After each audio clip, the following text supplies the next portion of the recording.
Channel Z and Knox Brew Hub present Knox Brew Radio and Podcast, an in-depth look at the craft beer scene in Knoxville and the latest craft beer news from around the country and all over the world. Brought to you by First Century Bank, family-owned local banking since 1894. And by longtime friends of the show, Grayson Subaru. Broadcasting live from the Hub in downtown Knoxville every Monday at 6 p.m. And now, kick back and crack one open with local beer's best friends, Zach Roskop and Stryker. Welcome everyone to Knox Brew Radio and Podcast. As always, we are super excited to be recording this show live from Knox Brew Hub down here in Knoxville, Tennessee, right in the heart of Market Square. We always like to have fun, and we are doing this live, so we do tend to have a few technical difficulties, such as my microphone stand immediately breaking on the first words. This is Knoxville's only craft beer radio show. We've got a wonderful group of people here hanging out with us. I'll drink to that. This is a drinking radio show. Let's get started early. Cheers, y'all. You can't drink all day if you don't start That's what early. I'm talking about. As always, I'm joined with a lovely team of friends here. To my right, we have Just Kevin doing our audio production. Kevin, how we doing, bud? Doing great, man. Lovely day. And behind Kevin, we have our wonderful video producer, Cam Malador. Cam, thanks for hanging out with us. One of our future upgrades is to get a slightly larger soundboard so that we can run a microphone over to Cam. Cam's a super awesome dude, and he needs to be on the show. So we're working on that, Cam. We're working and an intern to run it. Yeah, and an intern to run it, yeah. And then also our wonderful co-host is Candace Ace Preston. Thanks, Candace, for hanging out. We have a really exciting show for you all planned. We've got some great brew news. We're going to be doing something on our beer show that we've never done before that is not beer related, sort of. And Candace and Kevin have no idea what this is. We'll get to it later. He loves to keep us in the dark. Have you noticed that? Yeah. He loves the surprises. I really do. And that's cool. I love that about him. Yeah. So, we have see. We have two wonderful guests, Michael Frede from Last Days of Autumn and Jeremy Walker from Litment. I'll drink to that. I will Cheers. definitely drink to Yay. that. Welcome. Cheers. We'll be having some special beers that we'll be tasting, and we're going to be doing our first tasting that involves multiple versions of the same beer, sort of. We'll get to that later, but I'm super excited about it. Real quick, we want to do a shout out to our wonderful sponsors for making the show possible. First Century Bank, which is a wonderful family-owned local bank just down the street. That's who we do all our banking with. They are totally kick-ass. If you're looking for a new bank or if you're looking to start a new business, definitely check them out as they are looking for new businesses to do loans for. So check out First Century. And then everybody in the beer industry knows Dan and the folks at Grayson Subaru. They sponsor everything because they love craft beer and they love Knoxville. I know I sometimes make the joke, like, this microphone is brought to you by Grayson Subaru. This mic stand is brought to you by Grayson Subaru. But that's just because they show how much they love by making all these things possible. So a quick shout out to First Century and to Grayson. Cheers, y'all. Thanks, Dan. Yeah. Yes, cheers. All right, let's hurry up and get through this brew news. Not hurry, but I'm really excited about our guests. But let's dive into this week's brew news. Candace, you're up first. All right. So the Black Horse Brewery has decided to temporarily close their downtown Gay Street location to allocate staff for their newly opened Alcoa location. And they are encouraging applicants for both locations and offering benefits to full-time candidates. And we're actually seeing that it's a little tough to get good staff these days, no matter where you are. It's fascinating that last week we mentioned that they opened, and today we're mentioning that they closed. Well, okay, Grand temporarily. opening, grand closing. Temporarily. Very temporary. So not only are they shut down today to give all of their staff a break, but they, as you just mentioned, had to shut down their original location at Gay Street to get the resources they needed to promote that new business. So if you're interested, I've said this before, I used to get hit up all the time from people who saying they wanted to work in the craft beer industry. If you want a job in craft beer, now is the time. Now's your moment. There are more breweries and craft beer bars hiring in Knoxville than ever. I will tell you, the easiest way to get a job in the craft beer industry is to frequent that brewery or bar. Yeah, I begged my way into mine. We tend to hire from within. Sometimes that'll backfire. Sometimes they get to know you a little too well. Yeah, that's true. And they're like, nope, Kevin is not working here. That's true. All right, well, Maybe give them a few weeks and then go check out Black Horse Alcoa's location. I'm sure it's awesome. I can't wait to see it myself. Mm-hmm. What do you got going on, Kevin? Well, to drink or not to drink, that is the question. About a year ago, Scott West first proposed the idea of making Market Square an open container area. And we've talked about this on the show a number of times. And this story comes to you from the Knoxville News Sentinel, which is why I'm reporting on it, because I'm the only Gen Xer on the team that still reads the newspaper. Has a subscription to the local newspaper. But basically, they've done some more research and they've polled the businesses on Market Square. And of the ones that replied, it looks like it's about an even 50-50 split, which is somewhat concerning when you consider that Scott West owns like 5 or 6 of them himself. So it makes you feel like it's a little votes. But there are some concerns as far as some of the places think that the experience they offer is more of an internal dining and service experience, and they don't see that they would really benefit from having open containers. Some of them think that it will run off the family-friendly atmosphere that Market Square is known for. And these are some of the same arguments that we've heard over other beer-related issues that have come up in the past. When beer delivery was first approved at the beginning of COVID, people thought that was going to go nuts. And now it's still legal and no one's using it. Right. So, turns out it wasn't so bad after all. Exactly, and this might be much of the same. Now, a lot of the tenants on Market Square did not return the calls from the News Sentinel, didn't get their vote in one way or another. But of those that did respond, it seemed about evenly split 50-50 at this point. Now, it hasn't come to a vote. One of the reasons why it's still kind of 50-50 is that there isn't even a true fleshed out outline of what it actually looks like yet. There's a lot of questions. There's a lot of more discussions to be had before any kind of proposal is actually put together. So is it possible? Is it not possible? It's about 50-50 right now. So we'll see. I think it's cool also to see that this idea isn't coming out of like a Hail Mary. Like there's not an area of town that is hurting and they're like, we need to come up with something fresh idea to try to generate more business. Yeah, this was on the table pre-pandemic. Well, yes, and if you go to Market Square, right at the beginning of the 3 pandemic. weekends, I mean, they're shoulder to shoulder in Market Square. So they are. This isn't a lack of business, and so that's, I think, a good thing. It's not, but the article does cite that some of the people, Scott West included, some of the other business owners that are in support of this are mentioning that it can be a big benefit to those that maybe things are starting to get back up to normal now or working their way there, but a lot of them have suffered long and could really use the benefit to play catch up a little bit from making Market Square an open container area. So, and I do have to say, I call BS on the whole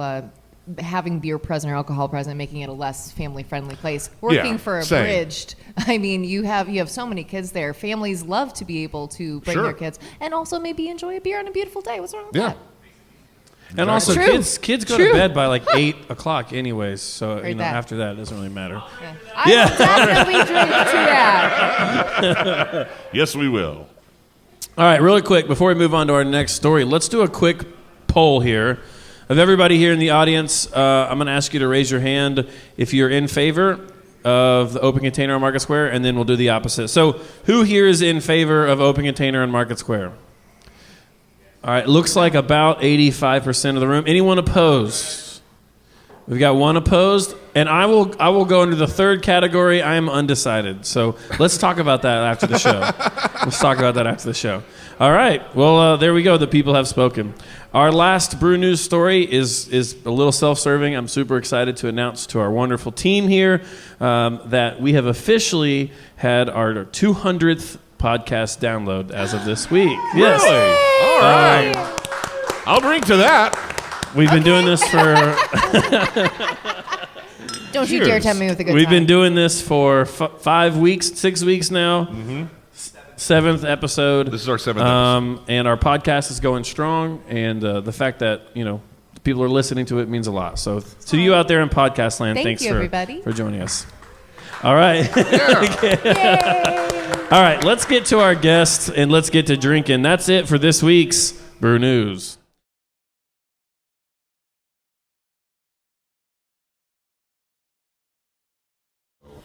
All right, folks. Now it is time, as always, for my favorite part of every show, where we get to sit down with our friends and drink some beer and talk about beer. And everyone here, hopefully, at the Hub has a little taster of beer in front of them. Let's dive straight into it. Our first guest that I'll introduce, and then we'll talk about this beer, is a good friend of mine. He happens to also sort of, kind of be my landlord because my other business office is in his basement. This is a wonderful person, originally from Wisconsin, knows how to cook some meat, and his name is Michael Frede. Mike, thanks for being on the show. I'm not kind of your landlord. I own you, okay? Yeah, fair enough. Mike, thanks for being on the show. Thanks for having me. And then immediately to Mike's left, we have a wonderful employee of Littman Brothers Distributing Company, but he has done so much for Knoxville beer. We'll get to that soon. Jeremy Walker. Jeremy, thanks for being here. My pleasure. Thank you for having me. Let's drink to our guests. There we go. Cheers. All right. Let's dive first into our first beer, because this is a beer show after all. Everyone right now should have in front of them a delicious 4-ounce pour of Pardon My Garden IPA from Last Days of Autumn. Mike, tell us about this beer and what to expect. This beer is actually created by our brewer that just left, Daniel Delph. It's a West... Yeah, I know. We'll be having Daniel on the show next week. Nice. That's awesome. It's a West Coast IPA. It's brewed primarily with Apollo hops, Chinook and Columbus, mainly in the early boil, and then hops late in the boil, too. Tell me a little bit about the inspiration behind the name Pardon My Garden. You know exactly where it came from, but I can... So if you ask brewers which hop smells most like a bag of weed, they're going to say Apollo hops. This has a lot of Apollo hops in it.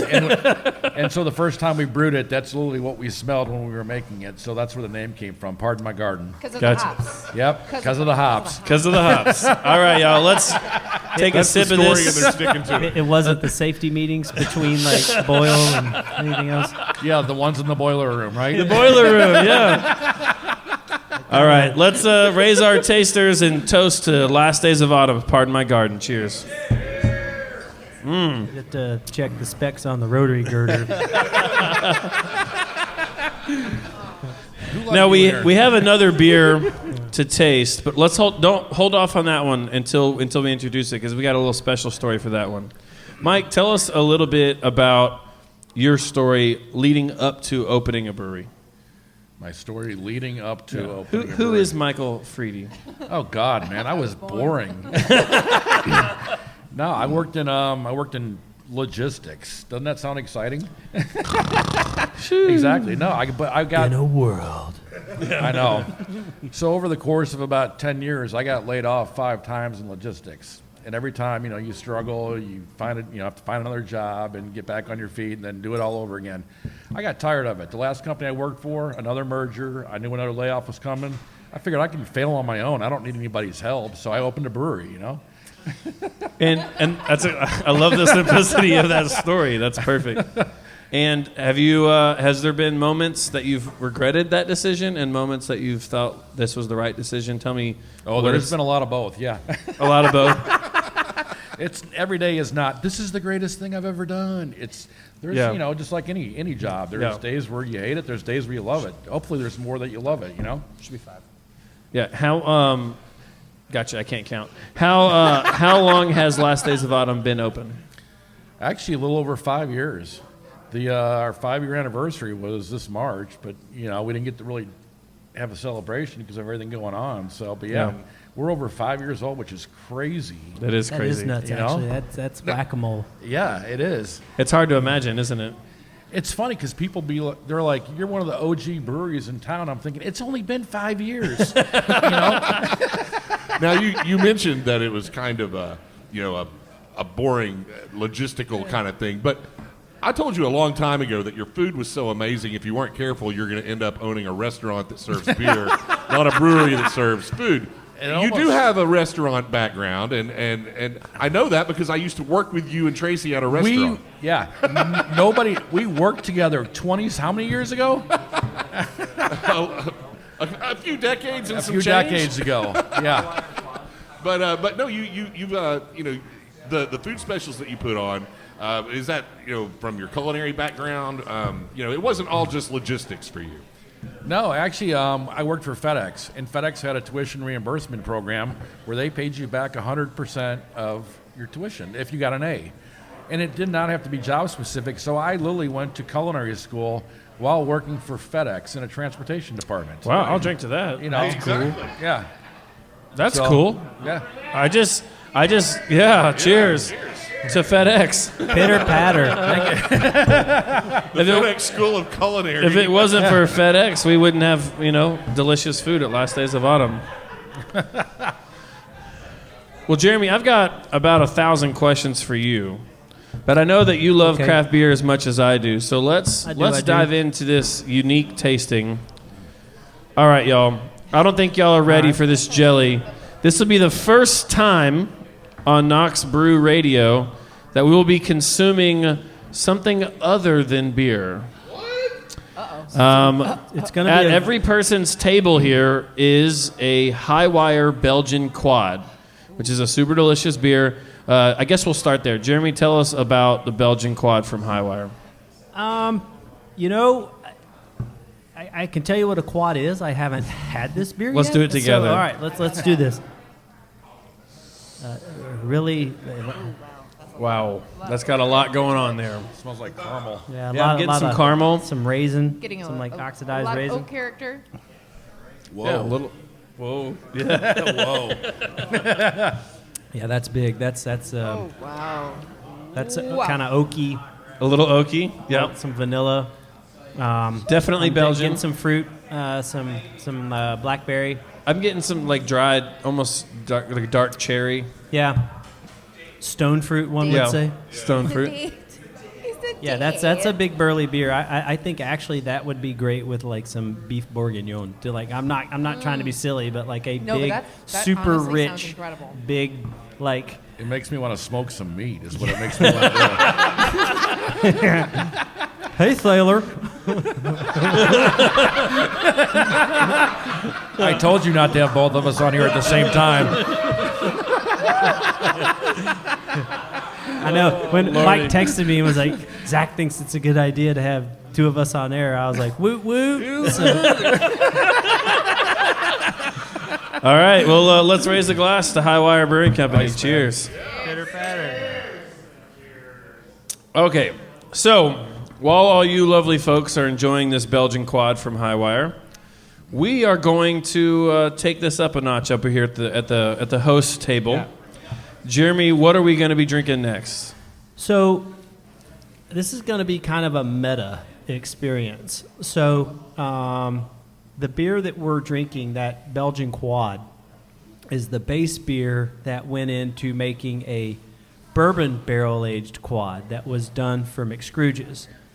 McScrooge's had purchased a single barrel of Town Branch whiskey.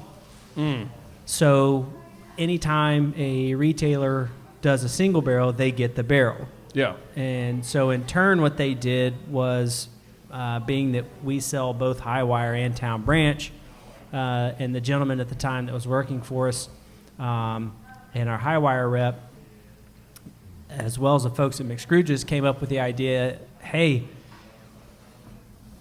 when we get this whiskey barrel from Town Branch, can we age a beer in it? Of course. And they were like, sure, man. Naturally. So the beer that we all just tried is the base beer that went into this whiskey, this barrel, which we have the actual, some of the spirits here from that barrel. So we will get to actually taste the single barrel whiskey. And then the base beer that was aged in that barrel. So I was sitting here kind of thinking about it today. I'm like, this is super meta. I'm trying to figure all this out. But so It's like Inception drinking. it is. It's like Tenet. Yeah. But There's layers to it. so the fermentation, it spent 2 weeks on stainless, 5 months in a bourbon barrel, another month in stainless with blackberries, and another month being bottle conditioned. Ooh. So, yeah, layers upon layers. And I call this a job. this is the one of the moments where you're like worth it. Yeah, Yeah. worth it. So, but it'll be so. I Is there poured us any of each a this beer sample. still available at McScrooge's? There are 7 bottles of this beer left in the world. I think I just saw that is, Gregory Hedrick run out the door. Bye, Greg. But yes, so there are. There are legitimately 7 bottles left. I went today and picked one up. So it would. Well, let's take a sip of it. So this is the Belgian Quad from Highwire, aged in a single barrel of Town Branch bourbon whiskey. Oh, I think Kevin just died a little bit. Oh my! I'm going to pass this off to our video producer. So if the video footage cuts off after this, That's The mayor has stormed the table. you know, Oh, good. That's phenomenal. The man. mayor's like, There- "Give me that mic." there's it's actually somehow more subtle than the it the is base beer. it's Yeah. For being You beer, can it leaves definitely- that oakiness. yeah the Isn't that good? certainly the vanilla of the oak is coming through on the back end on the finish. Yeah. The blackberries, the acidity or way up front, kind of hit you in the back of the throat. That does not taste like a 14% beer. No. What? 14%. So, This is magical. This is a magical, as beautiful experience. So with something like this, I always like to say, "Toot toot, all aboard the blackout train." So I'll drink to that. So Yeah. Well done, Highwire McScrooge's. No, you're good. You're good. Take it. yeah, that is You're good. Well, now we have to taste yeah. the bourbon, the whiskey that came out of the barrel. If I got to. I mean, So I don't want to, guys. It's just I'm as in a danger. journalist, it's my duty to the people. I picked the wrong week to quit drinking. Don't worry, this wasn't the week I picked. Careful. Yeah. what was it he says in Airplane? That's the wrong week to quit sniffing glue.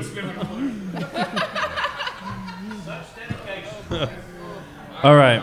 For those of you who are just listening, I know we've got some dead silence here. That's Yeah. because we have about 47 glasses on our table. There are a lot of glasses. If you'd here. like, Hey, do you if know you'd like to see what we're working with, you can you know check anything out about us this? out on Do you know anything about this distillery? knoxbrewstories.com/TV, our YouTube channel. Hey, a good friend of the show, Wheezy, walking in. Hey, Wheezy. All right.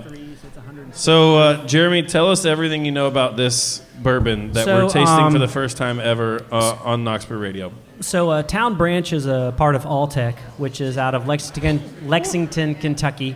They're the same folks that do the Kentucky Bourbon Barrel Ale. Yeah, nice. Yeah, and so like the Mammoth White and stuff like that. So they also have a distillery, and they were started by a gentleman by the name of Pierce Lyons, who is an Irishman. Okay. And That's a good quality. yeah, in a distiller. So, but and so and I'm probably going to butcher this a little bit, but the gentleman Pierce Lyons was kind of a tinkerer of sorts in spirits, and was distilling at home, and decided, you know what, I'm actually pretty good at this, and went and got his PhD in distillation sciences. I don't know if that's the right word to say. No, we get it. Yeah. So he was smart. He went to school. So, anyway, he does a lot with the agricultural side of the University of Kentucky, or he did. He passed away a couple years ago. But anyway, Alltech and Kentucky Distillers offers a single barrel program, and this was a single barrel that the folks at McScrooge's traveled up to the distillery, met with the master distiller, and picked this barrel. I have not tried this whiskey yet. It's, Well, let's take a sip. All right. Cheers to Jeremy for sharing, and for Michael for being here, and our hosts, and to everybody joining us here at Knox Brew Hub. I just sniffed my microphone. It's been one of those Mondays.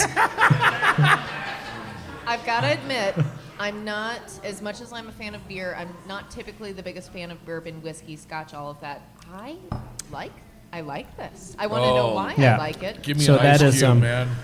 Yeah, Why do I feel like Mike and I are about to play cards till 3 o'clock in the morning? yeah. We're playing chess to the death. To my what wife, are you talking about? To my wife, if you're listening, just go ahead and call in an order to Sono. I'll pick it up on the way home.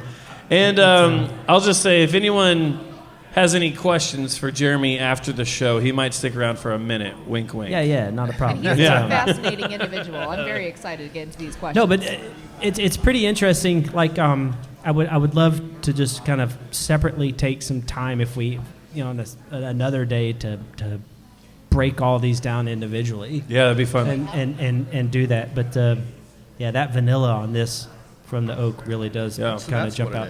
We've been talking about doing like a breakout podcast. We only have an hour for the show, so we could do an additional podcast after the show. It could be a lot of fun. All right, so I have to ask you, just because I'm not used to drinking something like this, I perceive notes of grape to that. Am I wrong? Or You say grape? a grape. I don't know why. Like a white grape or a... like a purple grape? You're probably getting more hints from the actual oak. Yeah. Like in that, what you're tasting is probably a lot of vanilla. Yeah, there's a sweetness to it. Mm-hmm. Yeah, and that you're getting a lot of the oak from that. I am by no means a... If we were talking tequila, then I could give you some really... Yeah, thank you. Yeah, tequila expert over here. Bourbon and whiskey, I'm kind of like, awesome. Ginger ale, yes. All right. Well, before the show started, we asked all you wonderful folks if you had any questions for Jeremy and Mike. We've collected some of those questions, and if you're lucky, they might make the air. Candace is the question master. So, Candace, what is our first question from the audience tonight for our guests? All right, so the first question, this is going to be a Jeremy question. Okay. Why can't I find local beers at local stores? And specifically, this was a Publix mention. Okay. So as I want to mention quickly, before you answer that question, Sure. Tell us what you do at Littman Distributing, and tell for those who don't know what a beer distributor does. Okay, so to kind of break it down, post-Prohibition, wholesalers were established essentially we're like the federally appointed middleman, right? And it was, the irony all of it was to not have like organized crime and whatnot kind of take over the whole thing and run it. I don't know if that's ironic or not, but anyway. So what we do is we purchase product from the supplier, a.k.a. the distiller Or the brewer, brewery. Yeah. and then we sell it to someone such as yourself on the third tier. So 1, 2, 3. So what I do is, and me and my team, so what I'm responsible for are all the on-premise and retail sellers of alcohol, So we're beer, wine, and responsible spirits. for like Publix. Yes. So, but I don't. Me personally, my team does not cover that. That's Okay. a different gentleman within And just to be our group. And just to clarify what I said, you're not responsible for what beer Publix has. That is correct. But you got your company We does do sell beer to Publix. Yeah, so we do sell to them. So one of the reasons, so number one, Publix is a gigantic company. Number two, when dealing with an organization like Publix, you have to present and sell your product to them down in Florida, which they make a call. Publix more than likely is not going to pick up, especially in our case here in East Tennessee, a product for 3 stores or 4 stores. They want their beer program to be it's to be homogenous. correct. Yeah, very consistent. So if they can't provide enough beer for all the Publix in that right. region, And the other thing is a lot of the times, some of our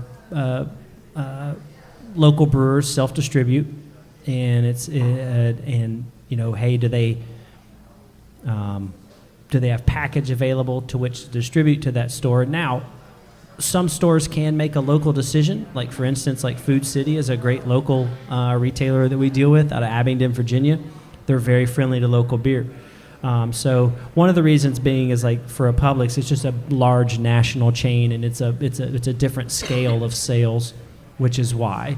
However, the best way to get the product that you want, if you can't find it, and I will tell all of you this, y'all are the greatest salespeople on earth. Go ask. Yes. Go to the customer service counter and say, I want this, because if there's anything a retailer wants to do is it wants to sell you something. Yes. So I'll speak to that, Jeremy. We have a sign on our cold cases that says, don't see what you're looking for. Ask for Let it. us know. Yeah. And guess how many times people let us know? About 0. And I wish that would change. I do too. If you walk up to our cooler and there's a beer that you're looking for that you don't see, tell us. Yeah. And if we can get it, we will. And if we can't, well, then we'll tell you and you can stop looking. Yeah, because It works. I've actually. Okay. hey, I sell that. Yeah. But All right. my friends, one of the, how come I can't find this? I'm like, I don't know, ask for it. What? You know, and I'm just like, if you want it, just ask for it. They'll pick it up. They will. It may take 2 days, but there you go. Let's keep this moving, because I know we could sit here for 2 hours, but we've got about 12 more minutes. What? And well, maybe 20 if we push it. But okay. watch, I've got 22. I want to talk a little bit about the history of Knoxville Craft Beer Week, and also about some other things related to what you all are doing at Last Days of Autumn. But we've got another question from the audience. And this is a question for Mike, and this is actually twofold because I'm going to add something onto it. Question number 1, will you please keep the Mexican Stout on all year long, smiley face? And my other question is, how have you determined what beers are going to be your mainstays and which ones you just rotate through? Well, we brewed Mexican Stout last Tuesday. Yay! I'll drink to that. Arriba! I mean, we pretty much just free flow it. So it's just basically, like he said, ask for it. If people ask for it, I'll make it. Pardon My Garden is always going to be there. We've got, another 4 or 5 beers that we keep on rotation, Biffs, pre-prohibition ale. A lot of people have been asking for a Kolsch, so we made a Kolsch last week. Ask us, we'll make it. Bring back Kolsch service. We're pretty loosey-goosey. I'll brew whatever, and we'll. What's fascinating is there's a common thread here between what Jeremy and Mike both said, which is the customer has more control when it comes to the craft beer world than I think they realize. Absolutely. I mean, even not necessarily even on the beer side, like the food side. I'll get 3 or 4 people who ask me, like, I want burrito tacos, but I can't make it there on a Tuesday, so I'll do it. We'll have a Saturday. I'll make burrito tacos and let you know. You want them? Come get them. It's a Saturday. You can be here. Hey, we're all going to eat tacos. Yeah. It's raining fish tacos. It's raining fish tacos. Yeah, the consumer has a very powerful voice. Just ask for it. Yeah. Let's do one more. All right, we got one more question from the audience, and then I want to dive into a little bit more about your stories behind the two of you. Sure. All right, so coming from a fellow diehard Green Bay Packer fan. I know where this is going. So this question's for Jeremy, correct? Yes. I'm ready. Michael, Yeah. what is your favorite beer to serve a Bears fan? What is your favorite beer to serve a Bears fan, Mike? And don't say toilet water. Don't do it. Tall boy hams. Tall boy hands. Perfect. Do you like the Bears at all? What's Are that? they your sworn enemy? Is that The Bears? yeah. Is that the Who Packers? do you dislike enemy? more, the Okay. Bears, the Vikings, or the Lions? Okay. So, since this is sponsored by Grayson Subaru and Dan Moyers, who happens to be a Cowboys fan. Oh yeah, I hate the Cowboys. Yeah. There's your sworn enemy, Cowboys fans. Well, this is actually a good opportunity to ask you a question. Last Days of Autumn has sort of, in a way, become a little bit synonymous with Packers fans in Knoxville. Yeah. There's obviously a big following for that team. Yes. Yay, see? I will drink to that. Casual Pint, North Shore, right? And there's actually a detail that a lot of people don't know related to somebody else at this table. So for the last couple years, you all have done a wonderful job of raising a lot of money for childhood cancer research. Yeah. And you've done that. Yes, drink to that. But including 2 I did not seasons know ago where you guys raised over $20,000. Whoa. we raised $27,000 in one Packers season. I'll drink to that. Which In the first 6 games. Wait, I know what you're getting at. Which started with somebody donating 2 tickets to Lambeau Field. And who was that someone, Michael? Candace's father. Thanks, Dad. That were stolen. They were stolen. We literally got broke into the day before we were that's given right. the tickets. You told me about that. and they got stolen. Yeah. I do remember that. That's We've gone off the rails a little bit. Let's rewind this a little bit. Okay. Candace, this was like 3 years ago. Just when she moved here, she said, "My dad's got tickets to the Packers games. Do you think Mike would like to use them as a fundraiser?" He said yes. We raised some money that first year. It went well. Second year, we got better at what we were doing. We got way better. We raised $27,000. we did gooder. Mike calls me Sunday morning at like 9 a.m., the day of the giveaway, and he says, "Zach, we got broken into last night. Someone threw a rock through our front door." I said, "What'd they take?" He goes, "Nothing, except for the Packers tickets." Okay. Everyone knows the value of a Packers ticket. Exactly. It was the Panthers game, but that's another story. So, long story short, obviously Green Bay canceled the tickets. They sent them new ones. The tickets were later recovered and returned, and they were found at Saltworks Brewing Company on a couch. Dirty rats. So, Mike, you love beer, you love food, you love the Packers. Just quickly tell us a little bit about how those loves have all kind of come together at Last Days of Autumn. It's been, the whole thing started with a couple people walking in and they saw the cheese head up on the bar and asked, do you show the Packers game? We're like, well, I mean, if you want me to, I'll turn it on. And it literally, over the last 5 years, it started from there. The people kept showing up, so we signed up for the package to get every week's games. And, I mean, we started making, let's do like a tailgate party like you do in Wisconsin and make some burgers or some dogs or brats or, whatever. You were my first real, little view of home when I moved to I mean, that's how we Knoxville. do it in Wisconsin. I mean, it's, bring your buddies over and let's have a good time, watch the game, Do you guys- Shout out to So- Devin Reynolds. So speaking of Wisco, do you ever make weenie water soup? To make what? Weenie water soup. No. What are you talking about? So I had a buddy of mine. When I worked that at New English? Belgium, Yeah? Stop with the and he would talk about how when you would boil the brats with the onions, after you took the brats out, you would throw more vegetables in and make he told me his grandma called it weenie water soup. Okay, we'll talk about weenie water soup on the bonus podcast that we clearly need to record. Maybe that's what Mike and I'll do in the bathtub later. One more question that I have for us before we have to sign off, unfortunately, is that Mike, you and I have been heavily, and Jeremy, when we were all on the Cava board, played a big role in sort of the newest version of Knoxville Craft Beer Week, which has been implemented over the past 2 or 3 years. Yeah. But the history of Knoxville Craft Beer Week actually goes back much further and was started by a gentleman sitting at this table right here, Yeah. Mr. Jeremy Walker. Yeah. Jeremy, what led you to pushing that? And tell us about the genesis of Knoxville Craft Beer Week. It really started, I think, at the Beard and Beer Market. So I guess they started back in 2010. Yeah. That's when the Beard and Beer Market started, and it was right about then. I moved back to Knoxville in 2007. Craft beer really started. It was still in its infancy in Knoxville, and Chris and I were talking about. We were so tired of hearing everything about Asheville. They were like, we're going to do our own craft beer week. So we did a craft beer week just at the Beer and Beer Market the first year, where he did a couple of Knoxville breweries. Thanks, Dave. That's too funny.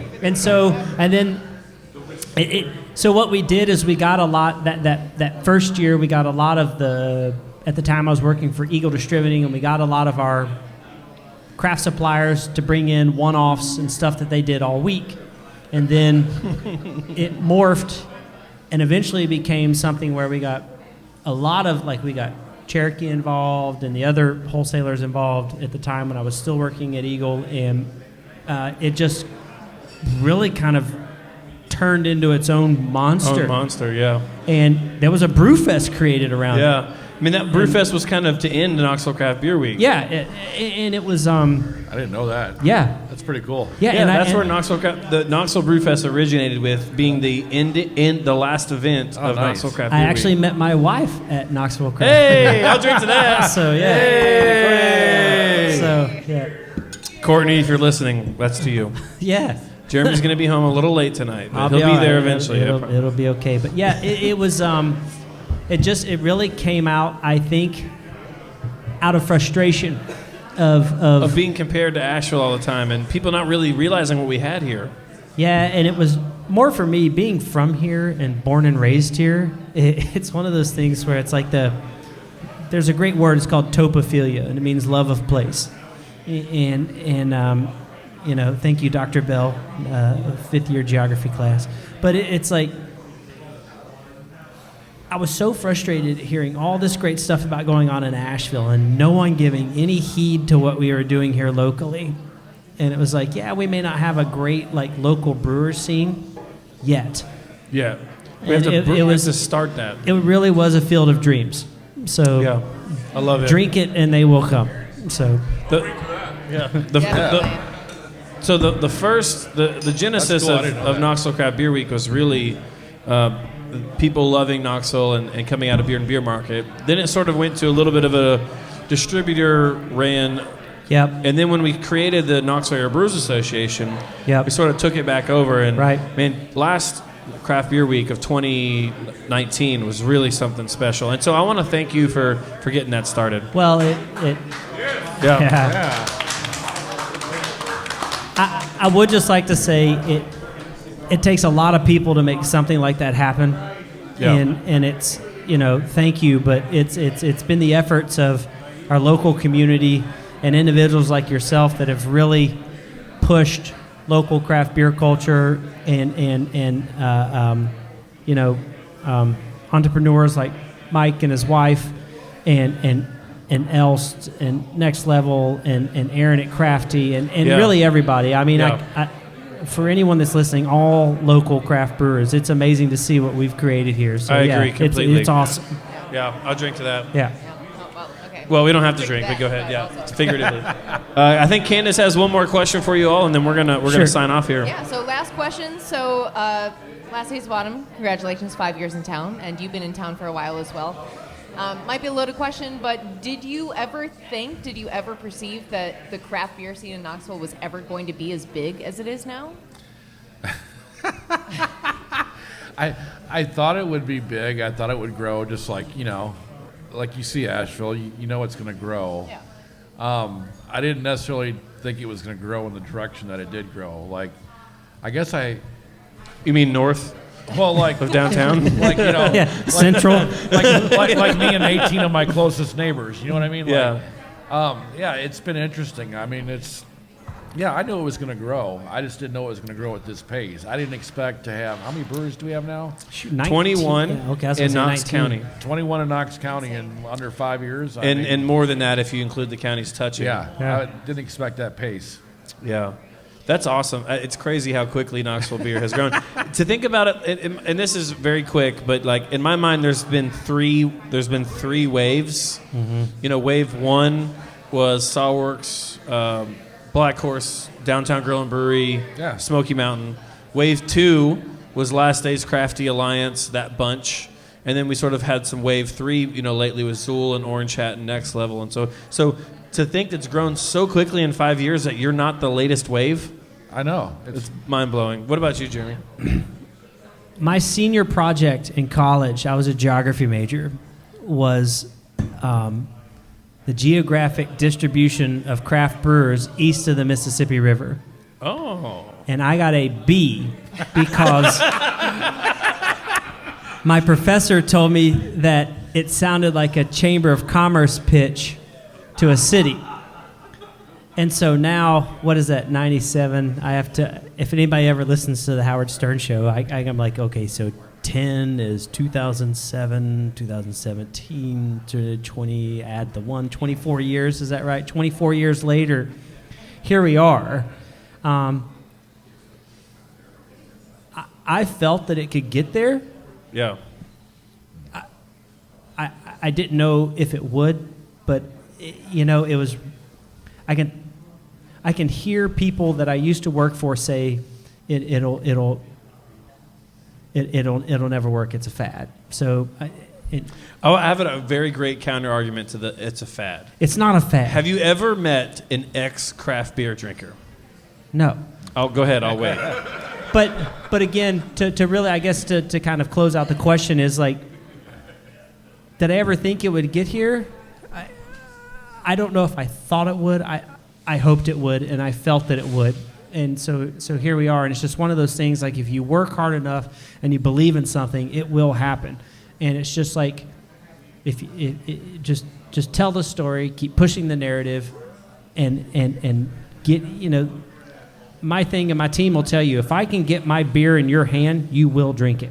Yeah. And you will buy it. And that's the end of the story. So all we had to do is just get the good beer in people's hands. Beer is a food grade product. It's best drank locally. Yep. And fresh. And when people experience and realize the community and the culture of craft beer, it's something you don't go back from. Yeah. No. I mean, and I know ex-drinkers, but I don't know any ex-craft beer drinkers. Yeah. No. To me, it's just the next version of the corner bar. Like. Yep. Like, being from Wisconsin, there's a bar in every corner, and to me, it's just the next version of Very that. true. There's going to be a brewery on every corner. So now it just happens to be a brewery that makes their own beer instead of buying it from someone else. Well, and if you look back through the historical record, I know we're short on time, but it's okay. There were we know the station owner. Yeah, so he's sitting at the table. Yeah, so they're It's okay. back pre-prohibition, there literally were breweries in every neighborhood. Yep. Yeah. And that's where growlers came from. They're called growlers because they would take them home and the carbonation would burp out the top. And that's, like, it's... But anyway, But, yeah, and that's where we are. If you live in North Knoxville, like if you live north of I-40 in Magnolia, you have your choice of places to go. You have more consume. options to drink than you do to eat. Yeah. It's true. Yeah. Yeah. That's not a bad problem. Yeah. Well, I lied when I said that was our last question. We're definitely going to go over today. And that's fine. It sounds like everyone here is having a good time, so it doesn't really matter anyways. Yeah? Y'all with me? I'll drink to that. I would love another beer if somebody would bring me one. Yeah.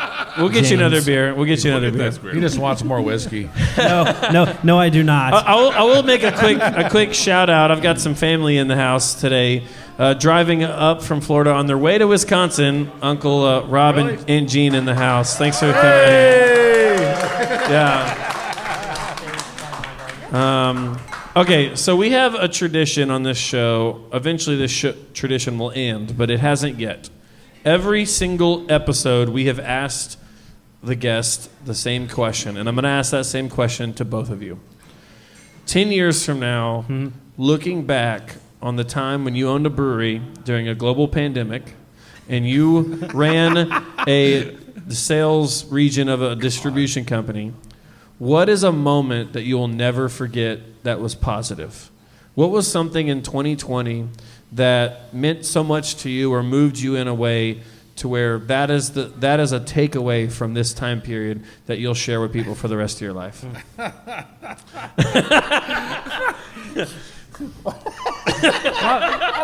I don't even know how to answer this question. Well, I mean, oh my God.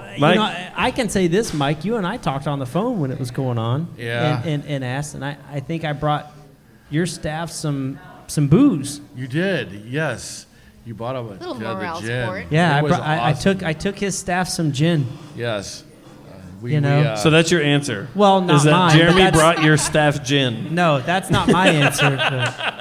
Well, there's a lot. Okay, so this whole thing made you adapt. There's a lot of positive that actually came out of this. Like, I mean, we literally went to where, you're running and everything's great, you're shut down. Okay, adapt. I mean, you were there for a lot of it. It really forced, I know me personally, to think in a way that I would not have otherwise thought.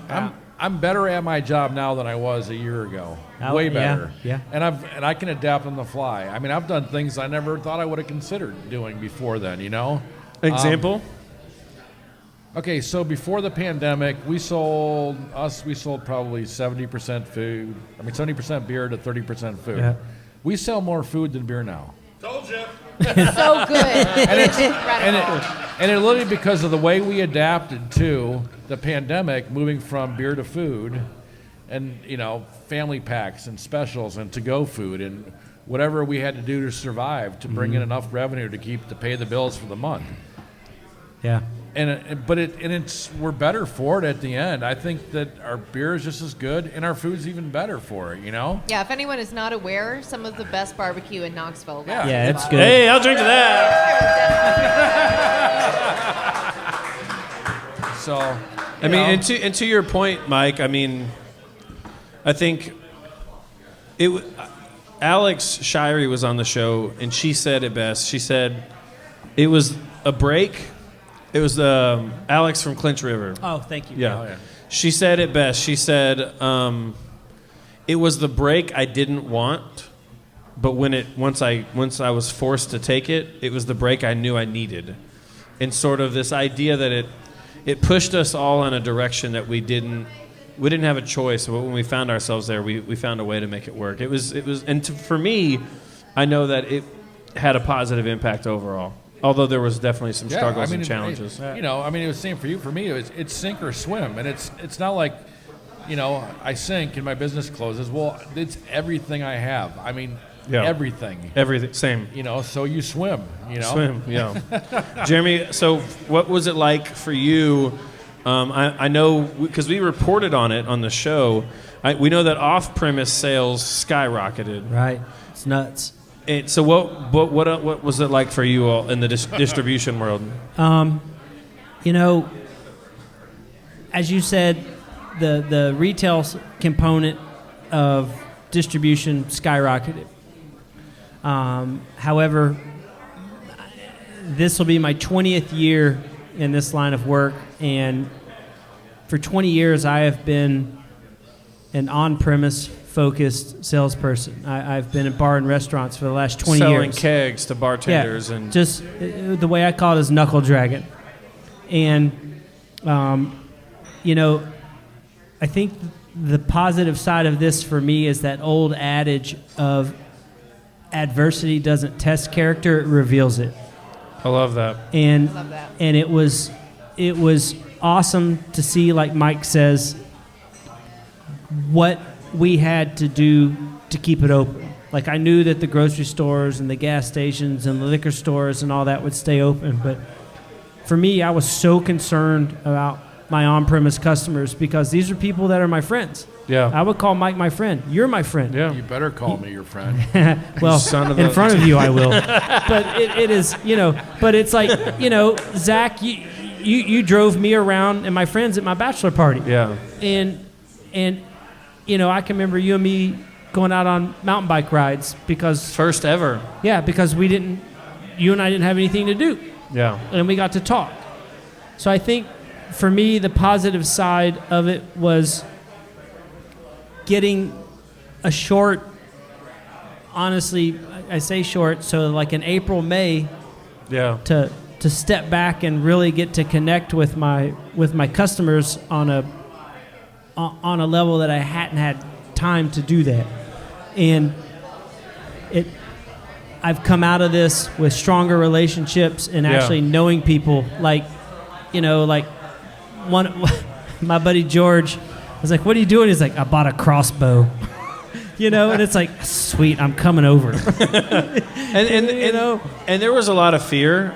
Yeah. And when there's fear, I think there's a lot of vulnerability. Yeah.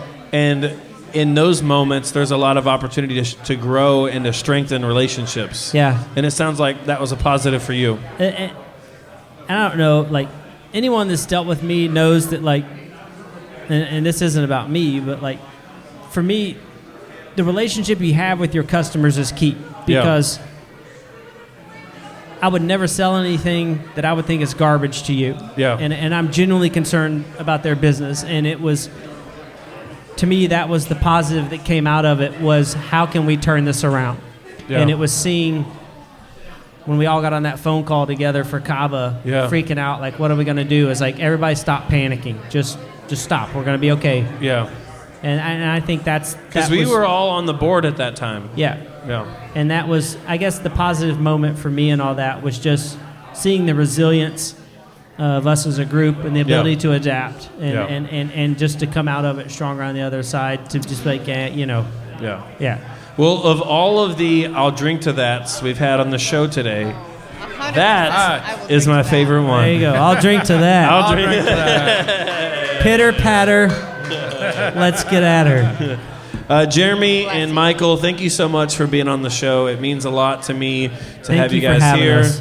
I love both of you so much, and I'm just so thankful for you guys to be in here. Pinewood Derby 2022. It's coming back. For one last thing before we close, I think it is not said enough for what Zach has done for local beer culture. I agree. I'll agree to that. In Knoxville. I can remember having a conversation with him one day at the Beer and Beer Market. His, Knox Brew Tours, his passion for being local and loving local. So if anybody really deserves credit for the way that this town has exploded in craft beer, it goes to Zach Roskop. I agree Cheers with to that. I'll drink to that. Cheers. That's very kind, Jeremy. Thank you. Stay metal. Well, Zach, can I buy you a beer in your bar? that's a story for the follow-up podcast. We'll get to that later. As long as We'll get to that later. But So that Oz, just- you should outro with one needs some Black cash. Metal by Venom. All right, folks, make sure to check out Last Days of Autumn on social media. And if you have any questions for Jeremy about Lippman Distributing, come up here and chat with him and hang out with him. Gentlemen, thank you so much for joining us on the show. Cheers. Cheers, Jeremy. Cheers. Cheers.